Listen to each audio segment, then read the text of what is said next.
Mengurai biang kerok anjloknya harga TBS sawit. Harga bisa naik asalkan.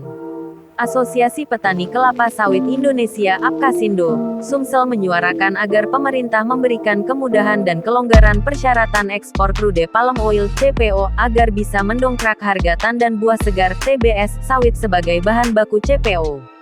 Wakil Ketua APKasindo Sumsel M. Yunus mengatakan, sudah sejak awal memprediksi bahwa harga sawit ini bakal anjlok dampak larangan ekspor CPO yang diterapkan pemerintah akhir April hingga Mei lalu. Efek dominonya panjang karena kontrak yang sudah disepakati dibatalkan. Jadi pengusaha harus membujuk ulang pembeli agar mau tanda tangan kontrak lagi. Termasuk melobi ulang kapal yang batal disewa dan lainnya semua harus diperbaharui lagi. Meski larangan ekspor sudah dicabut hingga 1,5 bulan namun efeknya masih terasa hingga kini karena sulit dan ribetnya syarat ekspor yang diterapkan pemerintah saat ini.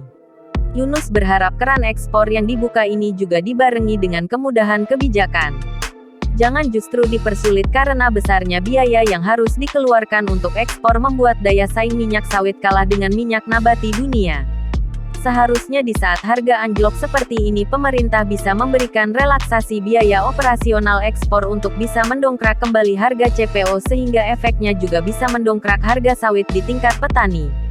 Sementara itu Ketua Gabungan Pengusaha Kelapa Sawit Indonesia, GAPKI, Sumsel Alex Sugiarto mengatakan kondisi tangki penyimpanan yang penuh sehingga produksi CPO terhambat, menjadi salah satu penyebab. Penyebab lain harga CPO anjlok karena banyaknya kendala atau persyaratan yang membuat perusahaan tidak dapat atau terlambat melakukan ekspor. Untuk mendongkrak harga TBS tentunya ekspor harus lancar, kondisi tangki terjaga, sehingga tidak ada pembatasan pembelian TBS dari petani dan harga TBS bisa kembali naik. Perlu dipahami pasca larangan ekspor dicabut, beberapa perusahaan harus melakukan kontrak ulang dengan kapal pengangkut dan eksportir menghadapi ketidakpastian.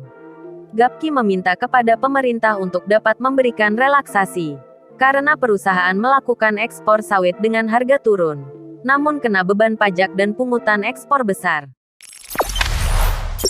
Jangan lupa subscribe, share, komen, dan like ya!